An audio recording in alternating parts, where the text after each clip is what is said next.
Bismillahirrahmanirrahim. Assalamualaikum warahmatullahi wabarakatuh. Alhamdulillahirabbil alamin. Wa bihi nasta'in wal 'aqibatu lil muttaqin wa la 'udwana illa 'alal zalimin. Wassalatu wassalamu ala asyrafil anbiya'i wal mursalin wa ala alihi wa sahbihi ajma'in. Amma ba'd. Alhamdulillah, tuan-tuan dan puan-puan Allah SWT. Kita bersyukur kita kepada Allah SWT masih lagi dapat melaksanakan ibadat solat maghrib secara berjemaah. Selagi Allah beri ruang kepada kita untuk meneruskan melaksanakan kewajipan kepada Allah SWT. Jadi tuan-tuan mati Allah SWT, insya-Allah hari ini kita sambung semula perbincangan kita tentang fiqh ya. Dulu kita bincang tentang wuduk, kefarduan wuduk dan rukun-rukun wuduk. InsyaAllah kita dah sebut dan sebelum puasa tu ya. Rukun wuduk berdasarkan pendapat Imam Syafi'i yang kita guna pakai dan juga pendapat imam-imam lain ya. InsyaAllah. InsyaAllah hari ini kita akan sambung kepada sunanul wuduk ataupun perkara-perkara yang sunat ketika wuduk ya. Okey. Jadi sunan wuduk ni benda-benda yang sunat ketika wuduk ni banyak ya. Kalau ikut dalam buku ni tulis 11 ya. 11 perkara. Yang pertama sekali ya, sunan wuduk kita boleh sebut at-tasmiyah ataupun bismillah, membaca bismillah ya. At-tasmiyah maksud membaca bismillah. Kan baca bismillah ni disyarakkan, maksudnya digalakkan apa saja kita buat kita baca bismillah ya. Kecuali sekiranya tempat itu tidak sesuai untuk bismillah. Kalau kita ambil wuduk dalam bilik air yang ada tandas, tak perlu bismillah lah ya. Itu pendapat ramai ulama, maksudnya tak perlulah kita baca bismillah. Kalau kita ambil di paip-paip tu boleh baca bismillah ya.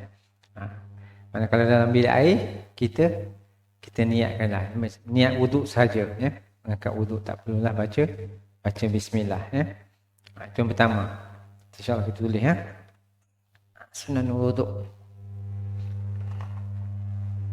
Sunat-sunat wuduk ya. Sunat-sunat wuduk. Pertama sekali at-tasmiyah atau baca bismillah ya. Okey ya. Yang kedua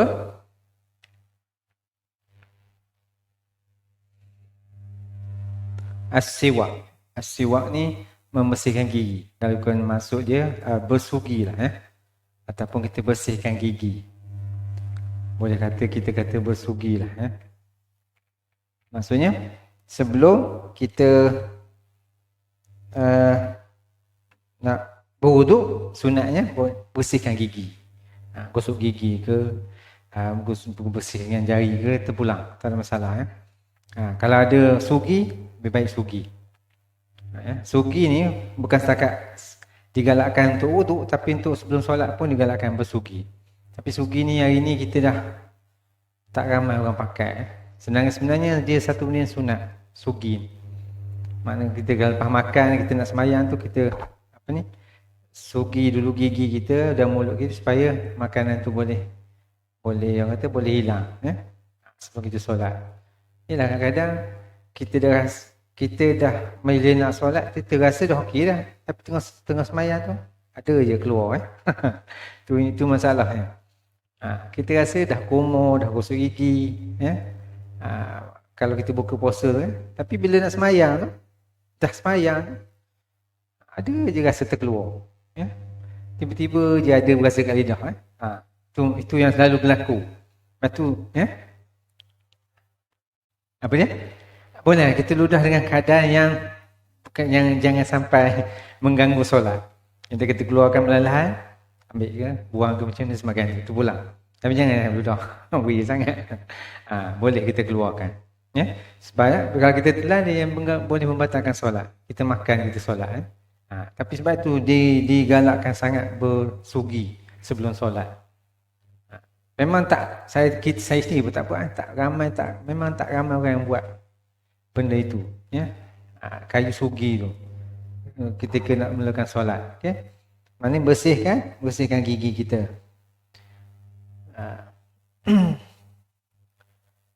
Apa ni, diriwayatkan oleh Imam Malik, Imam Syafi'i dan Baihaqi dan Hakim. Juga disunatkan bersugi bagi orang puasa. Walaupun ketika dia nak berwuduk disunatkan juga bersugi, tetapi makruh. Ketika di Imam Syafi'i memang kita selepas tergelincir matahari bagi orang yang puasa. Satu boleh kalau pagi bulan puasa kita nak gosok gigi, tak ada masalah, tak batal. Tapi kalau lepas tergelincir matahari, lepas zuhur, tidak digalakkan sangat. Maknanya boleh jadi makruh. Bersugi ataupun membersihkan gigi selepas zuhur pada bulan puasa. Kalau tak puasa tak ada masalah. Itu yang kedua, bersugi. Yang ketiga, sunat wuduk, membasuh ghusl kaffain salasa, membasuh pergelangan tangan. Pergelangan tangan. Basuh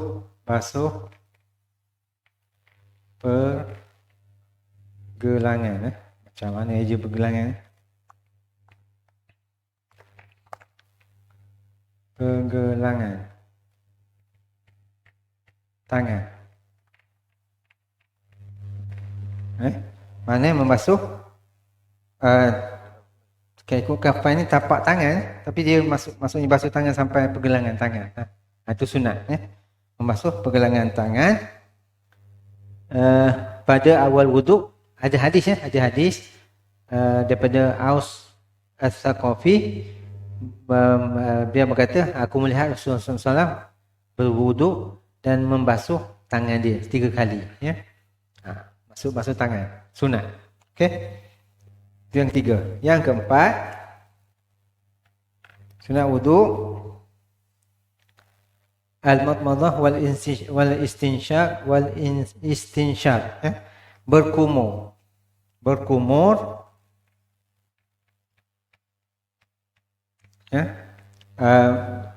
Masukkan air dalam hidung, masukkan air ke dalam hidung.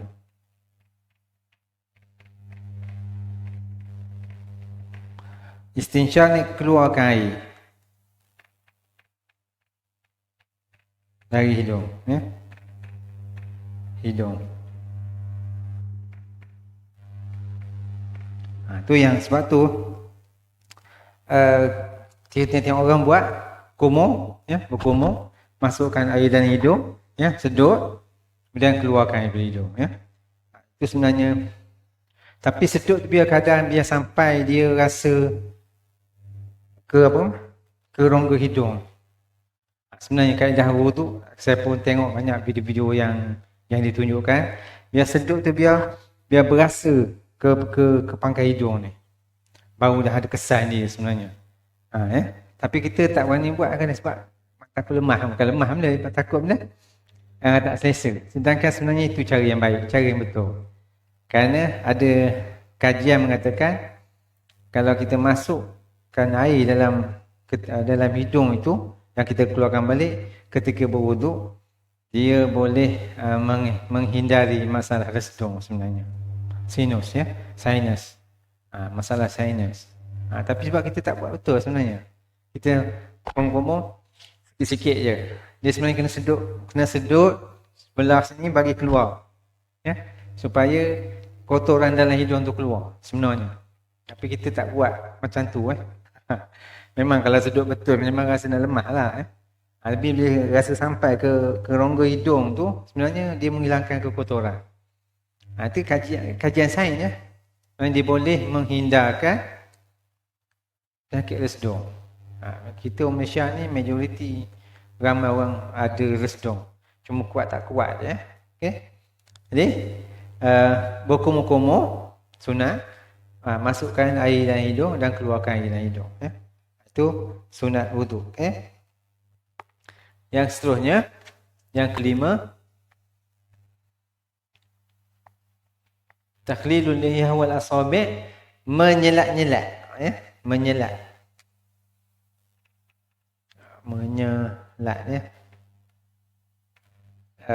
janggut dan jari. Dia orang kata menyelat maksudnya kita kalau janggut panjang, macam janggut panjang, kita masukkan dalam janggut supaya air itu mengenai seluruh dan juga jari. Mari kita basuh tangan, kita pastikan kita selat jari, terutama sekali kaki. Kaki tu saya dah jelaskan dulu. Ramai orang silap basuh kaki dia tak ada air begitu je. Kalau ikutkan memang kena gosok celah kaki supaya air sampai. Wuduk ni kalau tak sah wuduk menyebabkan tak sah solat. Itu kesan dia. Mungkin ramai orang dia solat, dia apa ni, tapi perangai dia tak berubah, dia tetap masih lagi buat benda haram macam tu, masih lagi main judi, masih lagi tingkah nombor ekor, sembahyang tak miss pergi surau tak miss, tapi mungkin kesan wuduk yang tak sempurna. Air wuduk tak sempurna, anggota yang wajib wuduk tak kena, terutama sekali kaki. Kalau kita tengok ramai orang basuh kaki gitu je hulu kat paip, walaupun paip laju, sedangkan sunat ambil wuduk ni air sikit. Dia elakkan membazir.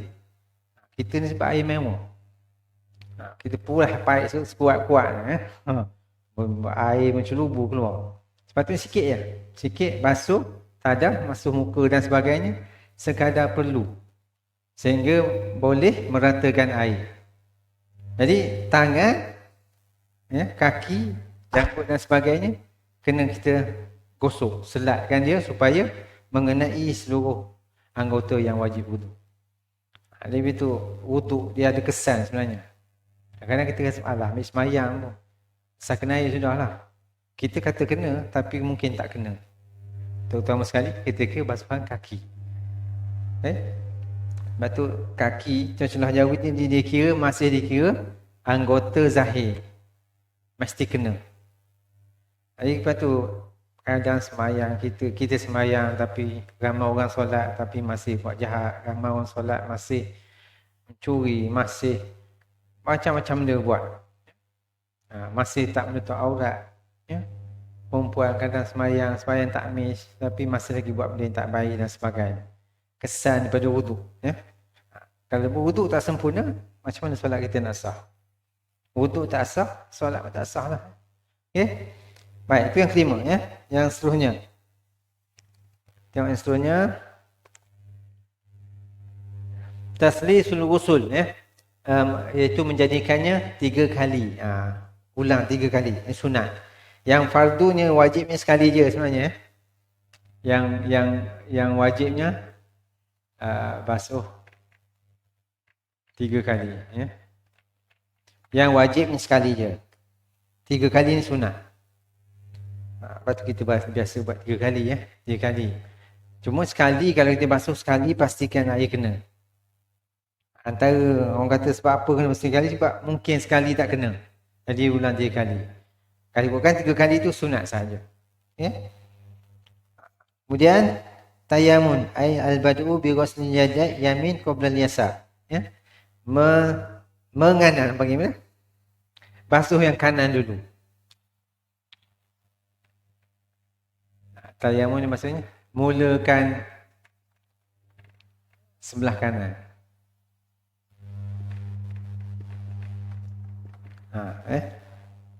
Ini sunat Tak salah kalau masuk belah kiri tak salah. Tapi biasa kita wuduk memang mula belah kanan dulu.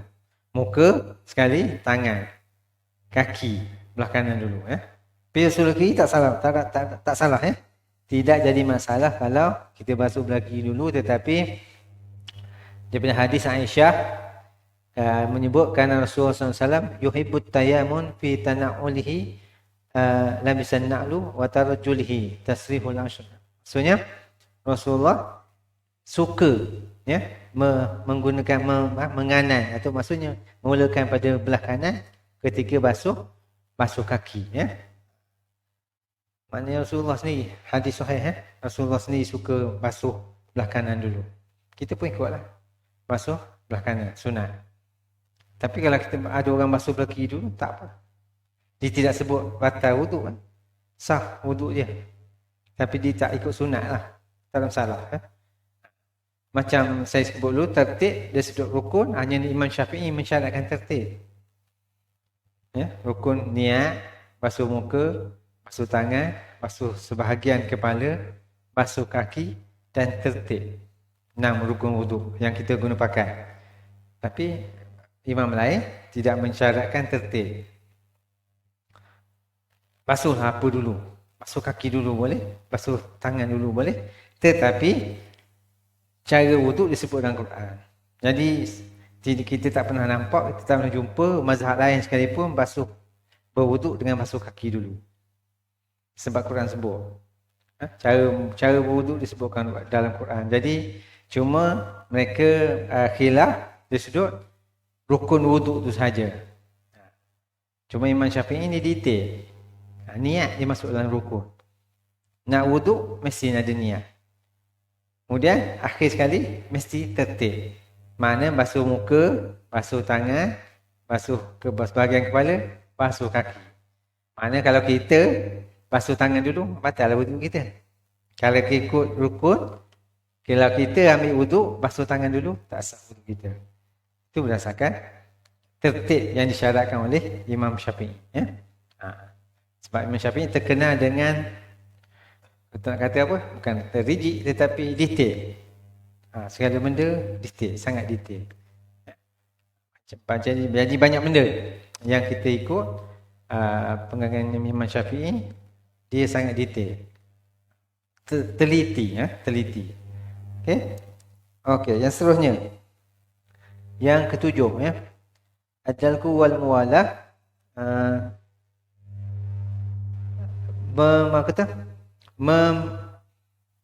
menyapu menggunakan tangan ketika kita basuh anggota. Contoh tangan kita basuh dengan tangan kiri. Contoh kita basuh dengan air, kita mengikuti basuhan itu dengan tangan. Tadlik dipanggil Tadlik. Orang panggil apa Nampak sebaju?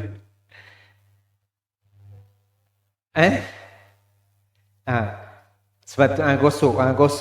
Kalau kan kita tadah air pun dah memadai. Tetapi sunat sunat kita gosok ketika basuh tangan, kita gosok dengan tangan meratakan. Boleh ketika meratakan air Kalau kita pakai paip buat gitu pun kena air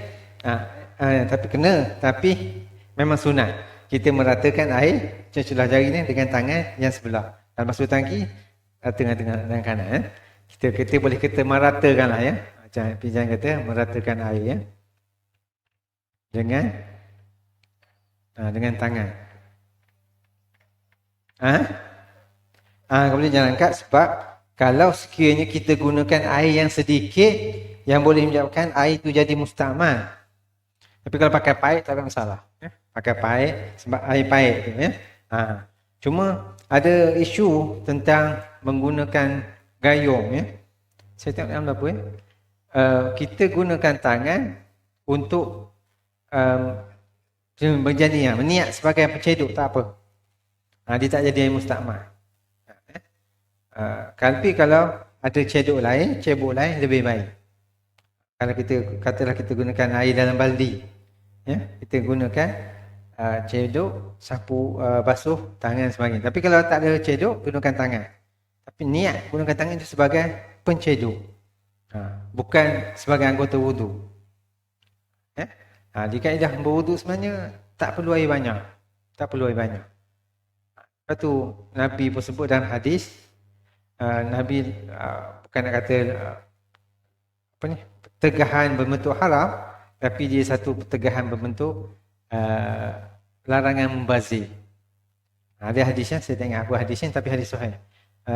Nabi menegur seorang sahabat yang ambil air wuduk dalam sungai, dia ambil banyak-banyak. Nabi kata, ma hadha sarf, apa ni membazir? Sahabat tanya, membazir kan air sungai? Walaupun yang sungai, kata. Maknanya ambil semayang memadai, tak payah kita berah-berah walaupun air sungai, walaupun air kolah kan, air kolah berah-berah tak boleh, membazir. Tapi tidak sampai haram, cuma makruh membazir. Sebab air itu ada nilai dia. Okey, jadi tadlik maksudnya meratakan air, gunakan tangan untuk kita ratakan, nak pastikan air rata kena ke seluruh anggota wudu. Dan seterusnya yang ke-9, yang ke-8 juga muwalah, berurutan. Berturutan. Maksud berturutan ialah selepas basuh satu anggota, basuh anggota yang lain. Tak berhenti. Tak berhenti kita basuh muka, tiba-tiba orang telefon, kita jawab telefon dulu. Dari sudut Imam Syafi'i tak jadi masalah berhenti. Tetapi kalau sampai kering, kena mula semula. Katalah kita basuh muka, orang telefon. Kawan kita telefon, cakap kejap dalam 2-3 minit. Itu kita sambung basuh tangan, tak apa. Tapi kalau dah setengah jam air muka dah kering, kena start mula lah. Tak boleh kita sambung balik. Itu itu berturutan. Jadi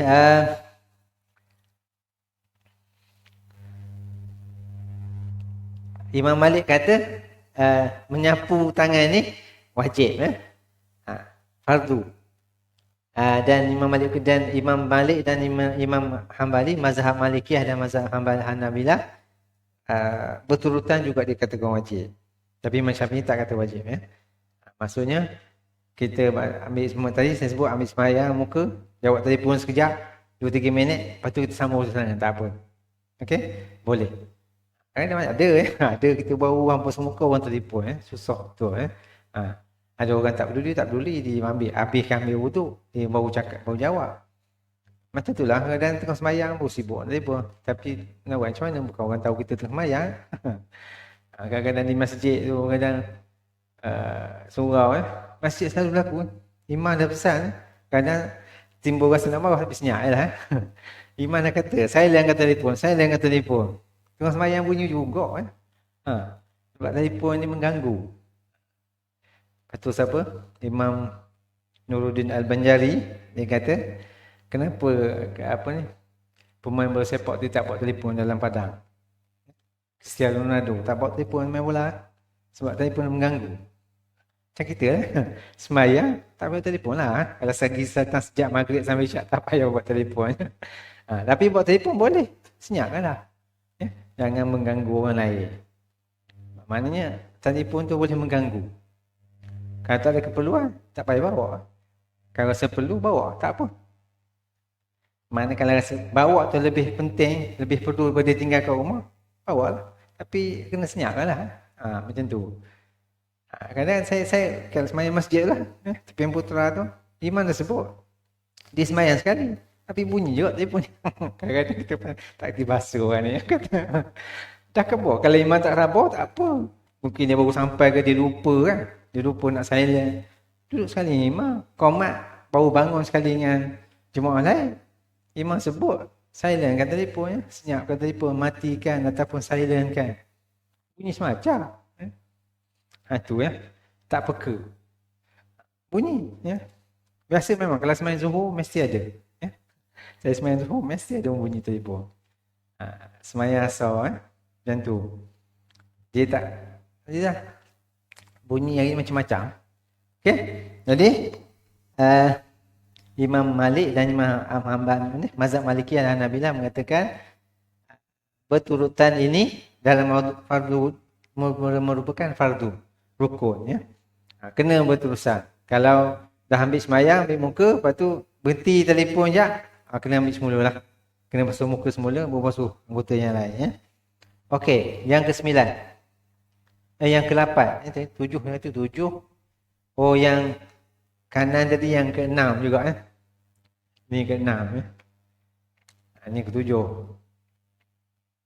Okey, yang ke-8 disebut sunat yang ke-8 membasuh telinga, ya, dua telinga. Basuh dua telinga, ya. Lepas tu kita basuh telinga, ya. Lepas tu kita basuh telinga. Diriwayatkan daripada Abu Daud, Ahmad dan Tahawi dan Ibnu Abbas wal Miqdam bin Ma'ad Yakrub, ya. Maksudnya sunat basuh telinga. Macam biasalah kita basuh telinga, ya. Basuh daripada dalam ni sikit dan cuping, ya. Tak payahlah masuk dalam air dalam telinga, ya. Tu dia tak kira anggota zahir. Payah pula masuk air telinga, ya. Puas pula nak mengeluarkan air. Jolok sikit gitu je, gitulah, ya, kat permukaan telinga. Okey. Tak ada masalah. Dia yang sunat tu tak ada masalah sebenarnya, ya. Dia tidak syaratkan tayammum tadi pun dia masuk dalam isu dalam dipanggil apa? Ni, ya. Sunat juga. Kalau kita buat kanan dulu tak apa, sunatlah. Ya, buat serentak pun tak apa. Kalau kita gunakan paip mungkin boleh buat sekarang, tapi kalau gunakan cebok kena sebelah-sebelah lah, ya. Buat kanan dulu. Tak ada masalah, ya. Boleh. Okey. Yang ke-9 memanjang urah wa sujud min muqaddam ra'si wa italat tahjir mirfaqan. Maksudnya melebihkan basuhan, ya. Melebihkan basuhan sama ada di kepala ataupun di tangan atas persiku. Lebih sikit, ya. Orang kata jangan ngam-ngamnya, ya, takut tak kena. Jadi disunatkan kita basuh lebih sikit. Kepala pun begitu juga. Basuh kepala lebih sikit tak apa. Jangan sikit sangat. Sebab kalau ikut Imam Syafi'i dia kata sebahagian kepala. Jadi sebahagian kepala itu seelok-elok kita sampai separuh. Sebab sebahagian ni boleh jadi sebahagian kecil, boleh jadi separuh. Kalau Imam Malik basuh semua. Jadi kalau kepala kita basuh sebahagian kepala sampai ke setengah ke, ya. Lebih baik macam tu. Dan juga tangan. Basuh lebihlah sikit sampai ke melebihi pada siku. Sebab had dia paling kurang ke siku. Ya. Walaupun dikata ghuslul yadain ilal mirfaqain, basuh tangan sehingga ke siku, bukan maksud sampai siku cukuplah. Dia kena siku, mesti kena semua. Maksud basuh itu merangkumi sehingga seluruh siku. Lepas tu disunatkan basuh lebih sikit. Kita basuh lebih sikit sampai ke dekat lengan kita, ke tangan kita ni, ya. Lebih tak apa. Okey. Tu yang ke-9, ya. Melebihkan basuhan. Lebihkan basuhan, ya. Lebihkan basuhan, terutama sekali yang anggota kepala dan siku, juga kaki, ya. Kaki basuhlah kat atas sikit, ya. Lebih pada pukulan ni. Okey. Yang ke-10 ad-du'a ba'dal wudu'. Daripada hadis Umar radhiyallahu anhu, ya, Rasulullah berdoa selepas wudu. Bacaan dia yang biasa kita baca ialah asyhadu an la ilaha illallah wahdahu la syarikalah wa asyhadu anna Muhammadan abduhu wa rasuluh. Allahumma ja'alni minat tawwabin wa ja'alni minal mutatahhirin. Kita jangan buat, ya. Kadang-kadang ingat buat, kita tak ingat tak buat. Terutama sekali kalau kita nak cepat nak masbuk, nak ikut imam.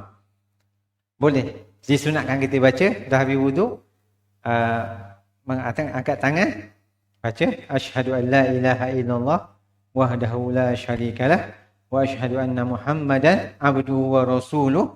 Allahumma ij'alni minat tawwabin waj'alni minal mutatahhirin. Ya. Apa maksudnya? Asyhadu an la ilaha illallah, kita punya syahadah, aku bersaksi bahawa tiada Tuhan yang berhak sembah melainkan Allah. Wa asyhadu anna Muhammadan abduhu wa rasuluh, dan aku bersaksi bahawa Nabi Muhammad itu hamba dan pesuruh Allah. Wa asyhadu anna Muhammadan abduhu wa rasuluh. Allahumma ij'alni, ya Allah jadikan aku minat tawwabin, di kalangan orang yang bertaubat, waj'alni minal mutatahhirin, dan jadikan aku daripada golongan orang yang bersih. Sebab wuduk, ya. Sebab wuduk ni peranan dia, yang kita tengok ada hikmah dia, membersihkan anggota. Kalau kita wuduk 5 kali sehari semalam, maka anggota kita bersih lah. Lepas tu disebut orang yang berwuduk, yang solat 5 waktu, dan dia sentiasa memperbaharui wuduk dia. Jadi muka dia ada nur, ada cahaya. Walaupun muka dia tak cerah, tak putih, tapi ada cahaya, berbeza. Berbeza kalau tuan tengok orang yang tak semayang ni, muka dia lain macam. Ya? Muka dia tak ada seri. Walaupun dia lawa, dia handsome, dia comel, tak ada seri, berbeza. Sebab dia duduk dengan make up je. Ya? Tapi tak semayang, tak berwuduk. Tapi orang yang berwuduk, dia ada seri. Ya? Sebab kita baca, wuduk tu bukan sebarang air. Ya? Keperluan wuduk itu satu benda yang wajib untuk kita menunaikan solat. Jadi ada hikmah dia, ya? Ada kesan dia. Okay? Lepas tu kita digalakkan memperbaharui wuduk, ya. Dekat nak tidur pun kena wuduk kalau boleh, ya. Saya kalau rajin wuduk, kalau madah jauh juga. Bukan sebenarnya kita nak kena paksa, ya. Nak kena paksa. Nak kena biasakan. Macam baca surah Muluk, time dia rajin tu baca lah. Time tak rajin, tak baca. Tapi kita nak buat baca lepas isyak seperti yang Ustaz apa sebut tu, Ustaz Suki. Takut jelah. Kita bukan nak kata memberatkan, takut orang tak nak betul masjid pun nak buat kan. Lepas tu nampak tak buat dah rasanya. Ataupun dia buat hari-hari tertentu. Saya tak pasti, ya. Mana kalau kita nak buat baca surah Muluk, lebih baik, tapi rasanya buat sendirilah. Siapa nak baca, ada yang buat sendiri, ya. Ada nampak 2-3 orang baca lepas solat sunat isyak, dia baca surah Muluk, ya. Kalau nak baca, saya kadang saya balik rumah, tengah ngaji baca terus, kadang batal semayang tu, batal wuduk. Kalau ngaji ambil semula belum tidur baca. Kalau tak ngaji, tak baca juga. Tapi amalan tu bagus, sebenarnya kena baca kalau kita ada kesungguhan. Okey. Sebab dia tak panjang, tak panjang macam surah Kahfi. Surah Kahfi panjang. Tak orang kata dekat nak tidur tak terbaca kita 40 minit, 45 minit. Kalau surah Muluk tu saya ingat 5 tak hafal 10 minit. Tak panjang. Ayat pendek-pendek. Tuan-tuan rajin bacalah, ya. Kalau rajin, ya. Kalau boleh baca. Okay? Betul, ya. Dia perlukan istiqamah, ya. Bukan senang. Kalau dia dah kita biasa buat, insya-Allah. Bila jarang-jarang buat ni, itulah masalahnya. Jadi disunatkan kita berdoa selepas kita ambil wuduk. Dah selesai wuduk, bacalah doa, ya. Asyhadu an la ilaha illallah wahdahu la syarikalah wa asyhadu anna Muhammadan abduhu wa rasuluh. Allahumma ij'alni minat tawwabin waj'alni minal mutatahhirin. Itu doa, ya. Okey. Adapun dikata doa semasa wuduk tidak ada nas yang jelas, ya, menyatakan bacaan. Tak pastilah, ya. Kalau ada hadis, ada nas mengatakan ada bacaan masa wuduk, boleh pakai, tak apa, ya. Mungkin kita tak jumpa, orang lain jumpa, tak boleh kita kata orang tak buat baca masa wuduk. Tapi orang dulu ada, ya. Saya pun tak baca, ya. Orang dulu ada. Dia baca basuh tangan, dia baca basuh muka, dia baca masa. Saya tak pastilah bacaan dia itu, ya.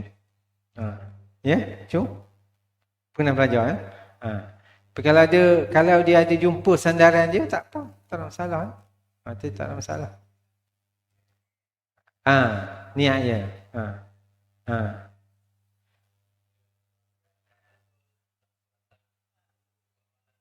Ha. Ha. Surat Melangkah lebih mudah. Niat saya niat lah. Niat. Jadi tadi tak ada masalah tak ada masalah Benda yang sebenarnya yang kita katakan tidak benda yang kita buat tak salah tak masalah sebenarnya ya. Apa ni panggil? Tu.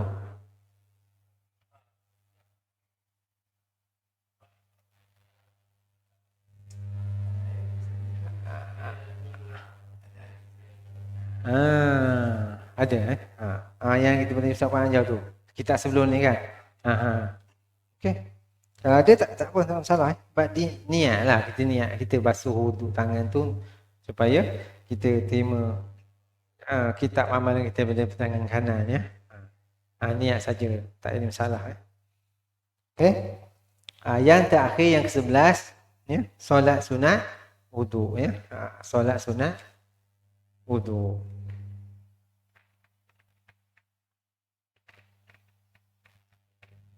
Solat sunat wuduk 2 rakaat. Hadis Uqbah bin Amir radhiyallahu anhu qala Rasulullah sallallahu alaihi wasallam ma min ahadin yatawadda fa yuhsinul wudu wa yusalli raka'ataini yukbilu bi qalbihi wa wajhihi alaihima illa wajabat lahu jannah. Hadis riwayat Muslim, Abu Daud dan Ibnu Majah. Mana hadis sahih? Solat sunat wudu ni hadis sahih ya. Ada. Maknanya Nabi kata siapa yang berwuduk dan dia mengelokkan wuduk dia dan dia solat 2 rakaat dengan penuh khusyuk ataupun penuh dengan sepenuh hati dan wajah dia wajabat lahu jannah, wajib baginya syurga. Maksudnya kalau buat betul-betul tak masalah. Buat betul-betul, dia baik dia berwuduk dengan betul dan selepas habis wuduk, lepas doa dia solat sunat wuduk. Boleh. Tapi kita je lah keadaan kalau cepat kita tak buat lah Kalau kita dah lewat dah sembahyang jemaah, keutamaan benda yang wajib. Kalau tak sempat solat wuduk, masuk terus ya. Solat sunat wuduk sunat. Jadi mengejar rakaat tu lebih aula, lebih utama. Melainkan kalau kita ambil wuduk awal waktu tak masuk lagi boleh boleh solat sunat wuduk. Jadi tu 11 11 sunat wuduk yang digalakkan kita buat semasa dan selepas berwuduk. Dan kebanyakannya kita buat sebenarnya cuma kita tak tahu dia tu sunat ke tidak kebanyakan kita buat.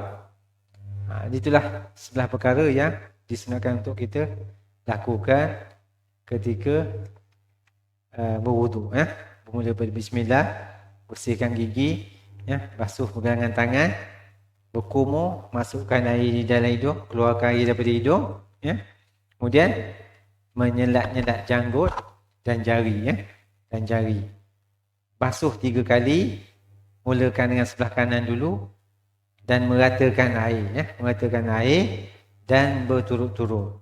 Maksudnya basuh kita tak tersenggang dengan sengang yang lama.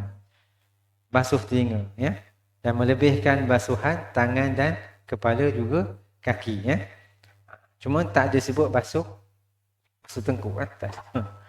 Saya memang tak jumpa Tidak ada yang mengatakan basuh tengkuk. Tak tahulah mana dulu buat juga. Lepas tu dalam lama saya rasa tak ada pula mengatakan dalam kita belajar tak ada basuh tengkuk tak tahulah memang ada orang buat cuma tak ramai orang buat dia basuh telinga kan sebelum basuh kaki dia basuh tengkuk tak disebut dalam sunan wuduk perkara-perkara sunat dalam wuduk kita membasuh tengkuk basuh telinga ada sebut basuh telinga ada sebut. Okey, cukuplah untuk hari ni ada persoalan tuan nak tanya? Ya. Ustaz.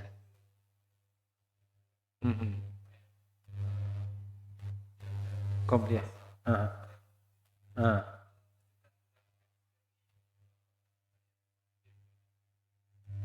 Tak, dia benda yang lain. Tahiyatul masjid, keutamaan solat ialah tahiyatul masjid. Hanya tahiyatul masjid solat yang dibenarkan buat bila-bila masa. Solat sunat lain ada masa dia. Selepas asar. Apa lagi? Dekat nak masuk waktu zuhur. Ya, hampir waktu zuhur. Bukan tak boleh sembahyang sunat. Selepas asar, selepas subuh. Tapi solat tahiyat masjid anytime. Bila-bila masa boleh buat. Masuk masjid, waktu apa pun boleh buat solat sunat tahiyatul masjid. Keutamaan solat sunat tahiyatul masjid. Kalau kita masuk masjid, solat sunat tahiyatul masjid dulu. Ya, itu paling penting. Walaupun dikatakan orang tengah baca khutbah ke apa, solat sekejap dalam tempoh yang cepat. Ya, jangan sampai mengganggu jemaah. Solat. Sebab dituntut sangat solat sunat tahiyatul masjid. Dia tak kira sekali lah. Masuk solat wuduk lain, solat rawatib lain. Solat rawatib tu yang saya sebut dulu, dia ada beberapa rakaat yang disunatkan. Yang tak sunat tu, dia panggil apa? Sunat muakkad, yang dituntut. Sebelum subuh 2, sebelum zuhur, ada mengatakan 2 sebelum zuhur, ada mengatakan 4, ada mengatakan 2 sebelum zuhur, 2 selepas zuhur. Tapi memang dituntut, 2 subuh, 2 sebelum zuhur, 2 selepas zuhur, 6, 2 selepas maghrib, 8, 2 selepas isyak, 10. Ada mengatakan 4 sebelum zuhur, 12. Jadi sebelum asar, sebelum maghrib, sebelum isyak tidak disunatkan. Tapi ada buat, boleh buat. Mana ghairu muakkad. Tapi kalau tak buat tak apa. Tak masalah, Tapi yang dituntut macam itulah. Sebelum subuh, sebelum zuhur, selepas zuhur, selepas maghrib, selepas isyak.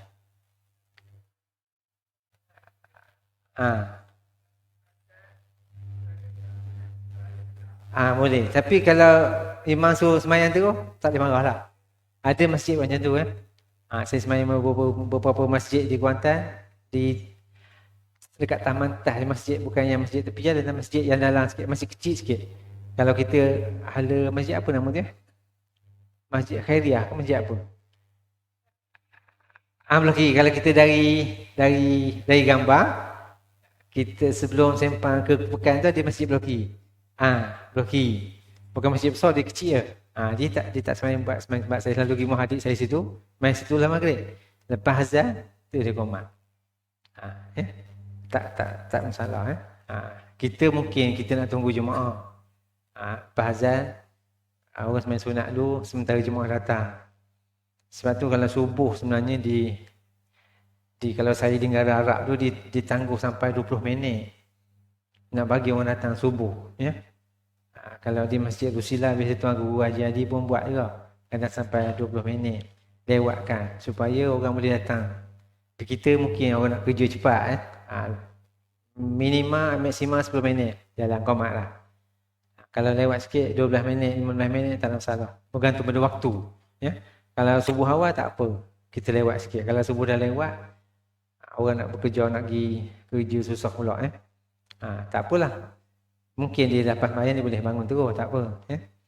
Cuma kalau boleh, lepas subuh, lepas azan subuh tu kita lambatkan sikit. Jangan lambat sangat, Mana bagi orang sempat datang.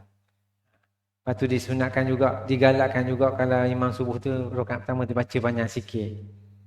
Ataupun lepas dia baca Fatihah tu dia senyap sekejap. Sebenarnya macam itu kaedah.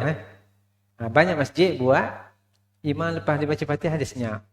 Bagi makmum baca sekejap, baru dia sambung bacaan surah. Sebab kaedah hikmah ni supaya orang, kadang orang tersedar dah azan. Kelang kabut nak ambil wuduk semua, basuh gigi semua. Jadi bila dilambatkan sikit, orang sempat berjemaah. Tujuan kita subuh tu untuk kita panggil orang jemaah.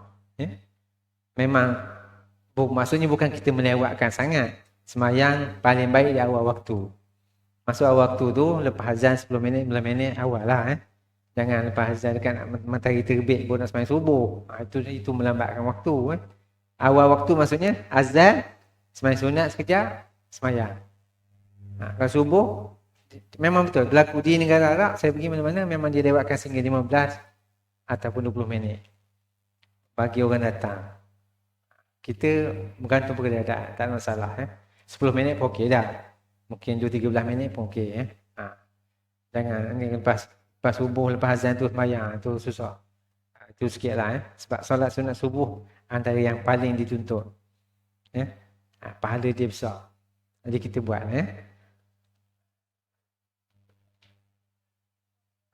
Ya, adanya.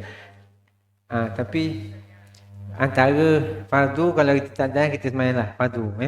Kalau kita sempat buat di rumah, tak apa. Solat sunat ni boleh buat di rumah. Orang azan, kita ambil semayang, kita semayang sunat dulu kat rumah, kita boleh datang masjid. Lepas tu orang dah semayang, kita semayang sekali. Tak apa. Yang penting kita usaha nak buat. Mana yang mampu kita buat lah. Begitu tu insyaAllah. Boleh.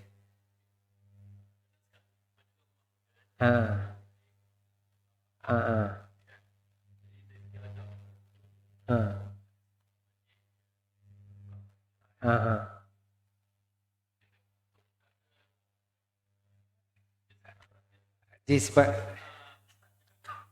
boleh. Dia tak kata, tapi seelok-eloknya mandi tu sendiri pun kena menutup aurat. Walaupun mandi seorang tak apa. Orang kata bulat tak apa. Tapi adab berwuduk. Macam mengaji Quran juga. Adab mandi kena tutup aurat lah. Mengaji. Memang tutup betul.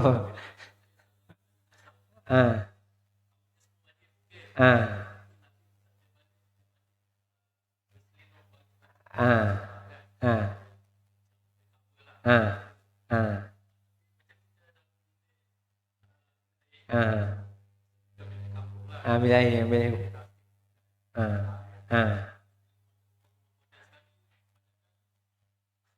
Betul. Yalah, mengikut kebiasaan orang. Tapi saya tak biasa. Saya tak biasa. Memang masa kecil lah. Kecil. Masa dah ni kita tutup je. Ada rasa malu juga. Walaupun seorang. Tak salah. Tak salah. Sebab aurat ni, kiraan dia ialah manusia yang nampak. Baru jadi aurat.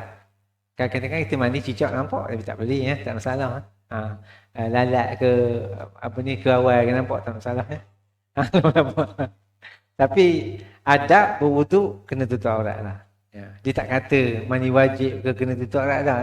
Tapi adab mandi wajib tutup aurat lah. Kita kena ada rasa segan lah. Malaikat nampak. Itu ceritanya. Walaupun tak salah. Dari sudut hukum tak salah. Tak apa. Sebab aurat ni dikira pandangan manusia. Okay. InsyaAllah cukup lah. Sempat untuk kita azan.